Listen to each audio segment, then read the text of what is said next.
estudar agora o capítulo 17 do primeiro livro dos Reis. Eu gosto muito do final do capítulo 16, quando já conta a história de Acabe, né, como vimos, e ele adorou a Baal, ele se casou com Jezabel, a filha do rei dos Sidônios, que se chamava Etbaal, até o Baal estava no nome dele, né? E foi um homem que fez muitas coisas ruins, reinou 22 anos, e começa a sua história aqui, agora a história de Elias. Este é um capítulo que fala da história de Elias. Elias que tentou conversar com Acabe, aliás, ele tinha medo de Acabe, né? De Elias. Acabe tinha medo de Elias, era o profeta. Jezabel não tinha nada a ver, né? Jezabel estava lá com os seus 900 profetas, né? 400 de um deus e 400 de um outro deus, trouxe todos os seus deuses para lá, fez com que Acabe construísse um templo para Baal e ele adorou ao deus Baal, a confusão toda que vivia Israel nesse momento. Um momento muito difícil. Israel, a parte de cima, a parte norte, né? A gente vai falar em Israel e vai falar em Judá sempre. Judá, capital Jerusalém, Israel, capital Samaria.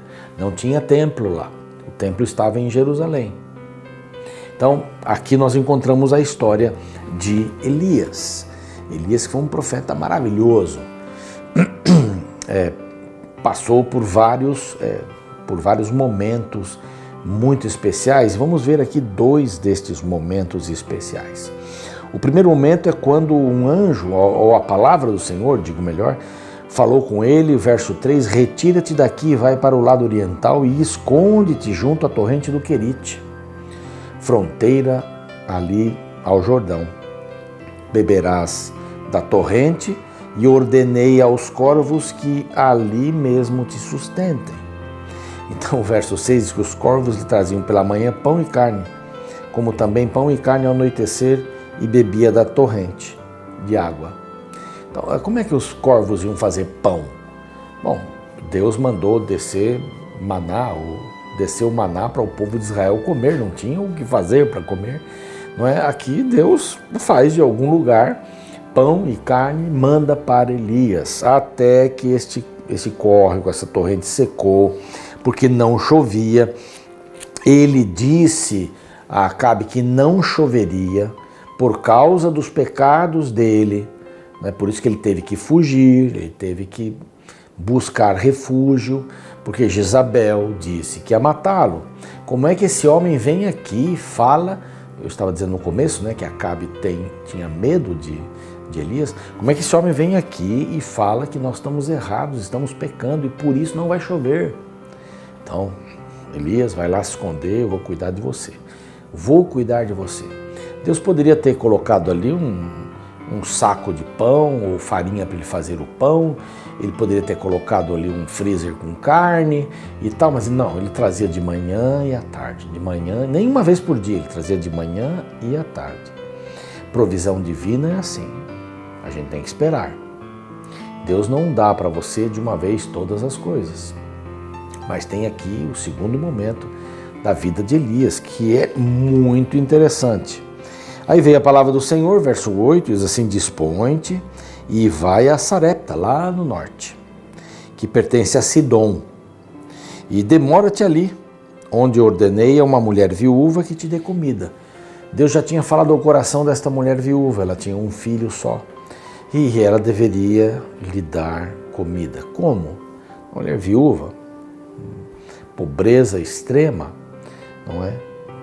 Estava cuidando do seu filho, tinha um filho, e ele chegou a Sarepta e pediu uma vasilha d'água para beber, e ela lhe deu.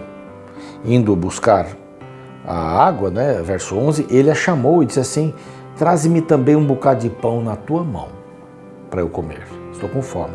Está viajou bastante, né, para poder chegar ali de Samaria até perto de Sidom, porém ela respondeu, olha, tão certo como vive o Senhor teu Deus, nada tenho cozido.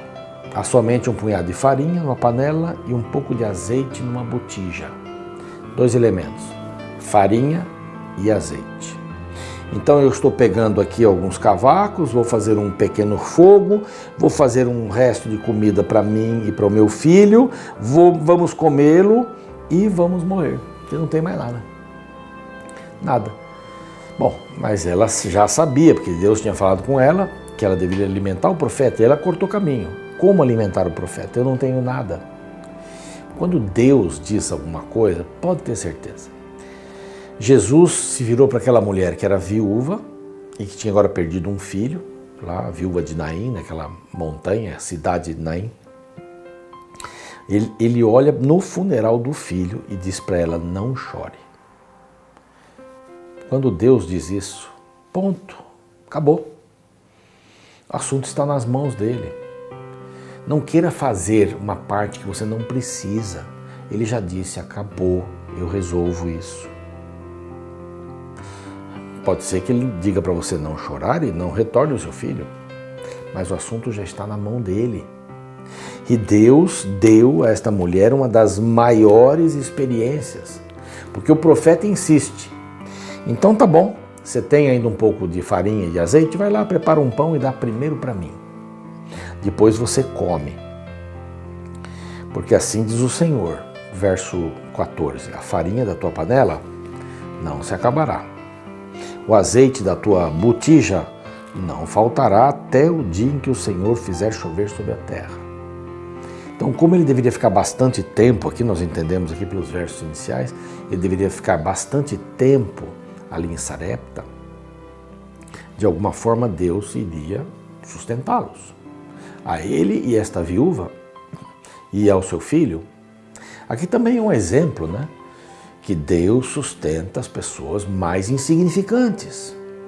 Uma viúva perdeu o marido, não estava vivendo com a família, estava sozinha, estava lutando sozinha. Nunca foi fácil ser uma mulher viúva. Minha mãe foi viúva, educou 3 filhos, tinha 2 empregos, trabalhava muito para isso, até que cada um foi estudando e trabalhando e saímos de casa. Minha mãe é uma heroína, quero mandar um abraço para a dona Gertrudes aqui, uma heroína.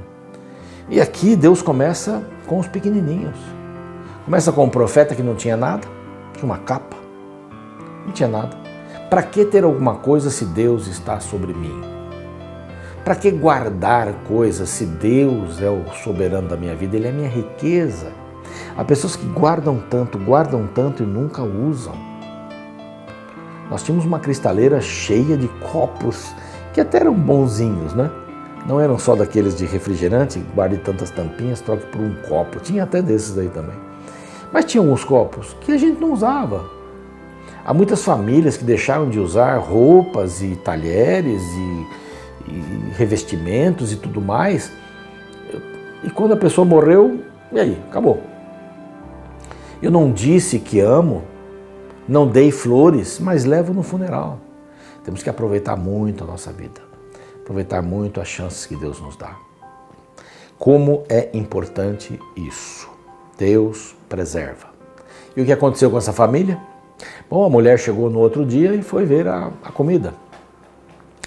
Eu acho que ele acordou de manhã e falou assim, então, minha senhora, o café da manhã já está pronto? Ela disse, mas esse homem só pensa em comer, né?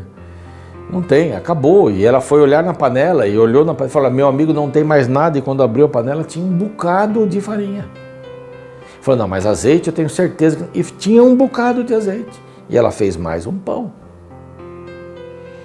Chegou na hora do almoço, eu acho que ele veio e disse, e aí, o almoço está pronto? Ela disse, mas eu tenho certeza, eu até lavei a panela. Lavei a botija. Não tem mais, quando abriu tinha mais um pouco, mais uma porção. Mais uma porção de azeite, e à noite a mesma coisa, e outro dia também, e assim foi. Deus não deu para essa família e para Elias um latão de óleo.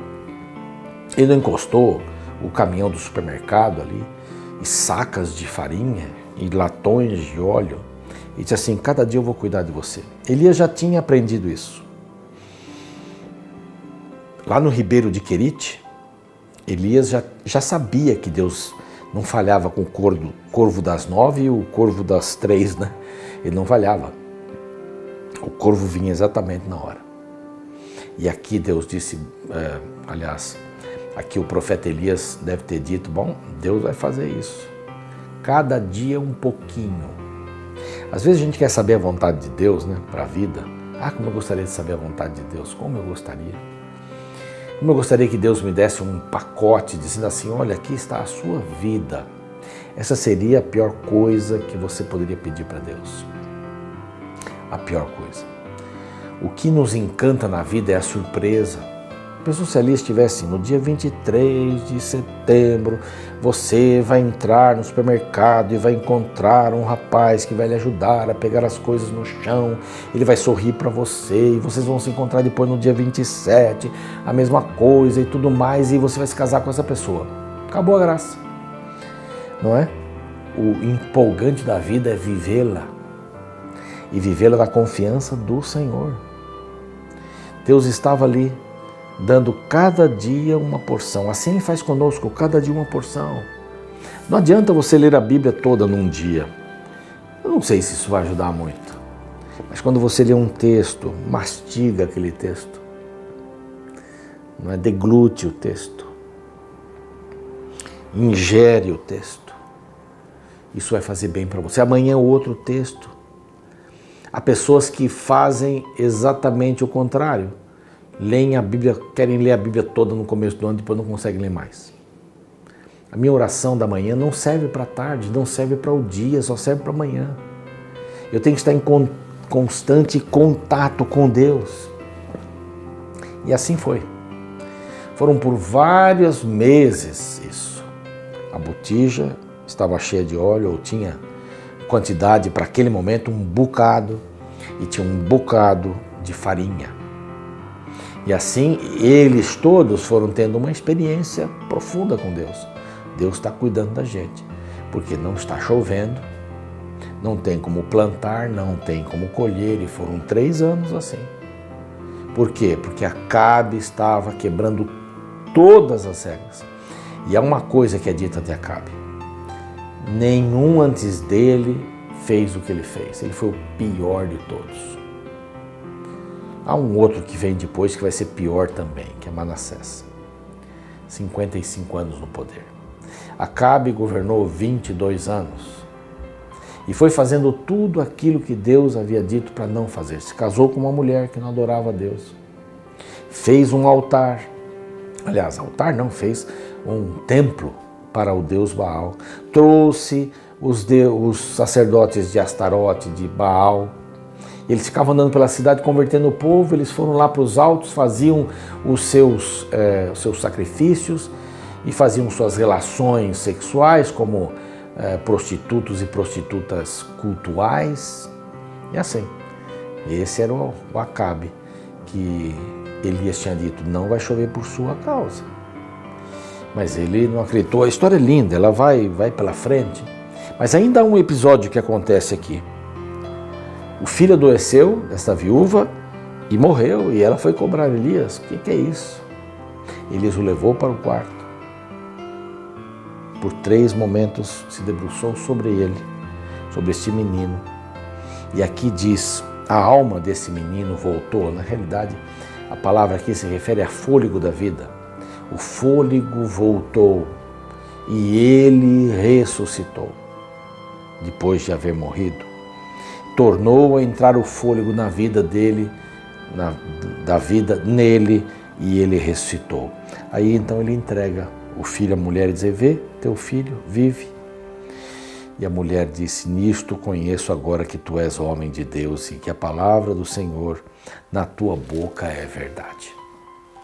Que encantador isso, né? Que experiência maravilhosa. Ele não vai ficar muito tempo por aí, o próximo capítulo vai dando um destino para ele, mas estas histórias vêm confirmando que Deus tem interesse de cuidar das pessoas dia a dia. Não tem uma bênção que Ele dá para você viver para a vida toda. Eu era cego, agora não sou mais, para a vida toda. Não, você pode se esquecer. Você pode deixar de ver o Senhor. Na escuridão você via melhor o Senhor. Agora você nem olha para Ele. Quando você era pobre, pedia para Deus, quando você ia à igreja e de repente você começa a ganhar dinheiro e crescer e crescer e crescer, mas Deus não precisa, você não precisa mais de Deus. Você precisa de você mesmo, porque você se basta. É isso. Nestas lições, com os corvos, com a viúva, Deus está dizendo assim, de pouquinho em pouquinho, a gente vai fortalecendo a nossa relação, de pouquinho em pouquinho.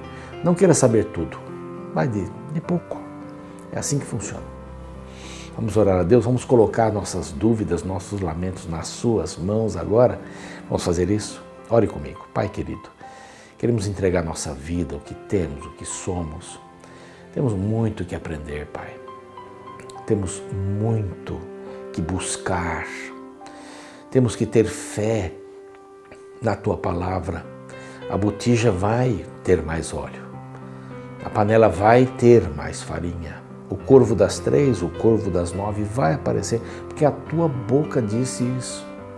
Então, que possamos nos apegar às Tuas promessas, na Tua palavra, e viver conforme a Tua vontade. Ajuda-nos a entendermos.